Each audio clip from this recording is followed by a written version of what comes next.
want to tell Jimmy I'm half vampire. I grew up Mexican-American and bisexual and always felt in between. We all love Jimmy. Remember what happened last week? Do you have any garlic? No. It's a really unique project. I would say there was a lot of hand-holding in both directions. All good. I always bring some with me.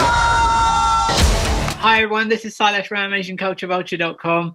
We're talking to some of the successful directors behind Disney's Launchpad, and one of them is Anne-Marie Pace, who made Growing Fangs. Anne-Marie, welcome. How are you doing? I'm good. How are you? I'm well, thank you. I'm well. Lovely film. I really enjoyed it in the sense that it's really a film about outsiders and acceptance. And is that what really inspired you to make it? Yeah, absolutely. Absolutely. I wanted to tell a story about, obviously Val is dealing with being half vampire and half human. And for me, how that related to me was I grew up Mexican-American and bisexual and always felt in between identities and never quite enough in those identities. And through my life, I had to learn that, being a part of multiple identities doesn't make you any less, and they all compound and make you fully who you are. So that's kind of the idea of what I wanted Val to experience in this other vehicle of this monster world, which is also, a world of an outsider, of being misunderstood and misrepresented, for her to kind of explore through this magical world. You try being the only half-living hormonal teenager in the school of undead.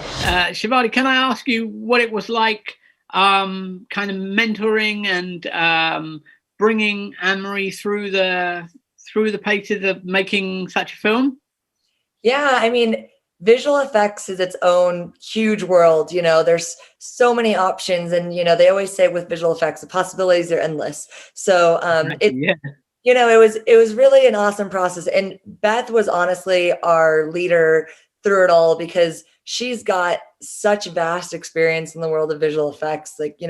So many years of experience, and I've learned so much from her through this process. So I think she did an amazing job making sure we had the right talent at ILM to achieve this project, because we had a very limited timeline and a limited budget. And in order to create something so fantastical and magical that Anne-Marie envisioned, you need the right people. And, we have those people at ILM, and, Beth made sure, we had the right crew to make sure that we were successful.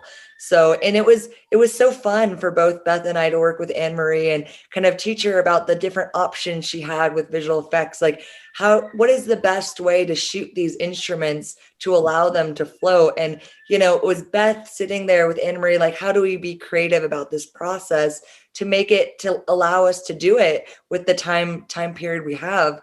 Because, in some movies, that shot itself could be a huge deal. And, making it into what it was and, reflecting Anne-Marie's vision, I think all of us collaborating together was super important. And Beth, from your point of view, what was it like? Was there a lot of hold-handing? How hands-on was it in terms of making the film? I would say there was a lot of hand-holding in both directions. The theme of these projects really was discovery.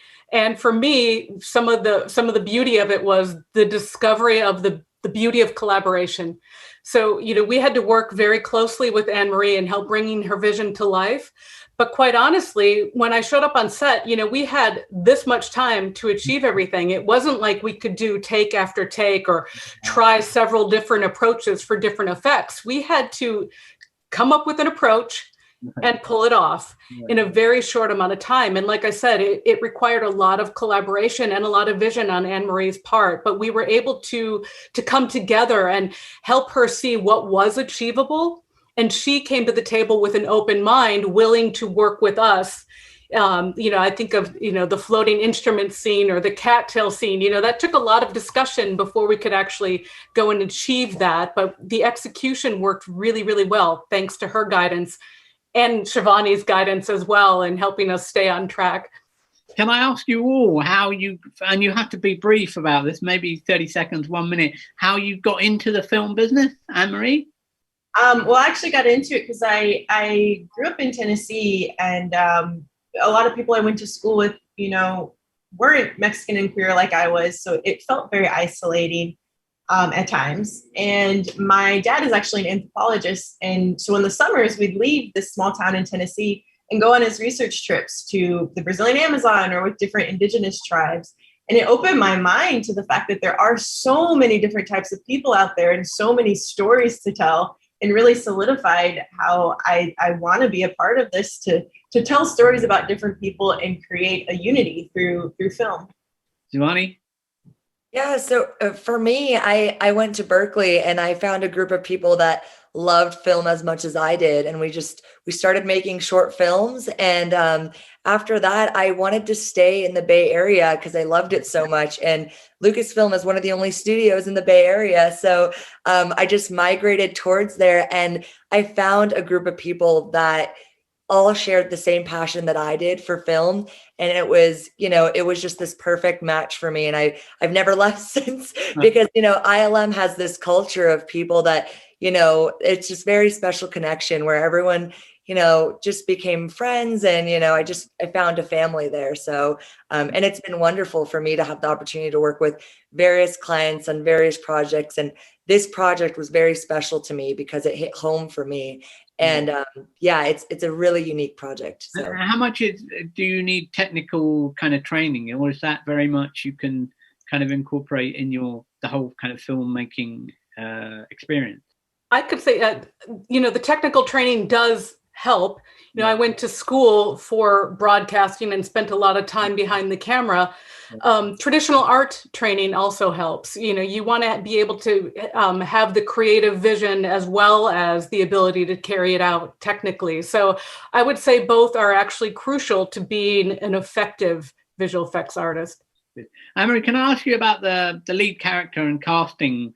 Did you have a very clear idea of the kind of lead you wanted? Well, I think for me, it was just about finding someone that felt so authentic and real to the role. And Kayla just blew us away from the very first submission of her audition. I mean, man, she just has something so special about her, and you're just so drawn in by her. And I think from the beginning, all of us knew it was her. It was her that to tell this story. And she really just shone through it. I learned a lot working with her and constantly was inspired by her. And would you like to make an episodic series or a film based around Growing Fangs? Oh, I'd love to continue the story. I think there's so much more to be explored and so much more story to be told through this. And yeah, it's a big world that seems really fun to keep exploring. Great. Well, thank you so much for your time. It was brilliant talking to you, and I hope we'll get a chance to talk again somewhere down the line. Thank you.